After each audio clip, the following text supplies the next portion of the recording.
दोस्तों, जहां पे फ्लाइट सस्पेंशन की बात की जाए वहां पे पाकिस्तान, इंडिया, नेपाल, बांग्लादेश और श्रीलंका का नाम सर फहरिस्त आता है, जो कि यूएई के लिए परवाजें बंद की गई हैं। लेकिन यहां पे एक सवाल पैदा होता है कि हमें अगर यूएई से, पाकिस्तान से हमने यूएई के अंदर आना है और बहुत ही ज़रूरी आना है, तो उसके लिए क्या हमें कोई दूसरा ऑप्शन मौजूद है? क्या हम किसी दूसरे रास्ते से यूएई के अंदर आ सकते हैं? अस्सलाम वालेकुम guys, welcome back to another video. मेरा नाम है रिजवान आरजे और आप देख रहे हैं रिजवान आरजे यूट्यूब चैनल। तो चलिए शुरू करते हैं इस वीडियो को। तो दोस्तों, आज मैं आपको ये एक जो बहुत सोशल मीडिया पे ये जो तरीका वायरल किया जा रहा है कि आप ट्रांजिट फ्लाइट लेके यूएई के अंदर आ सकते हैं, या आप पाकिस्तान से फ्लाइट लेंगे तुर्की की, या आप पाकिस्तान से फ्लाइट लेंगे यूएई कीनिया की, वहां से आप यूएई के अंदर आएंगे, या आप फ्लाइट लेंगे यहां से किसी ऐसे मुल्क की, किसी अफ्रीका के मुल्क की, या किसी ऐसे मुल्क की जहां से हम यूएई के अंदर आसानी दाखिल हो सके। तो दोस्तों, मैं आपको बताता चलूं कि इस न्यूज़ के अंदर, इस इंफॉर्मेशन के अंदर आपको कोई सदाकत नहीं मिलने वाली,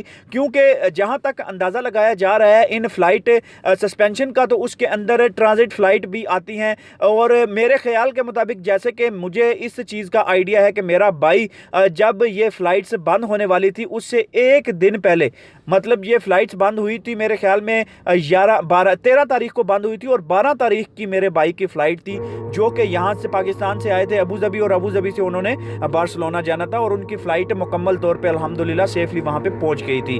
तो इस बात से अंदाज़ा लगाया जा सकता है कि ट्रांजिट फ़्लाइट उस वक्त तो ओपन थी जिन लोगों ने पहले की ट्रांजिट फ़्लाइट बुक करवाई हुई थी। लेकिन अभी अगर आप ये सोच के आ रहे हैं कि मैं ट्रांजिट फ़्लाइट करवा के यहाँ से पहले किसी और मुल्क में जाऊँ और वहाँ से फिर यूएई के अंदर आऊँ, तो ये मुमकिन नहीं लग रहा है, इसके अंदर कोई सदाकत नहीं लग रही है।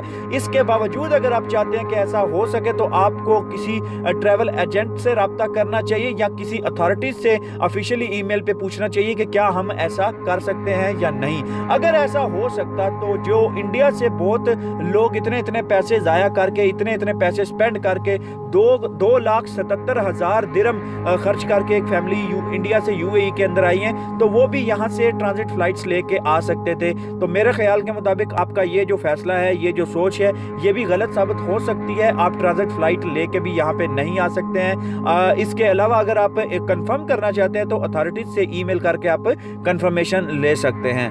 बहुत बहुत शुक्रिया।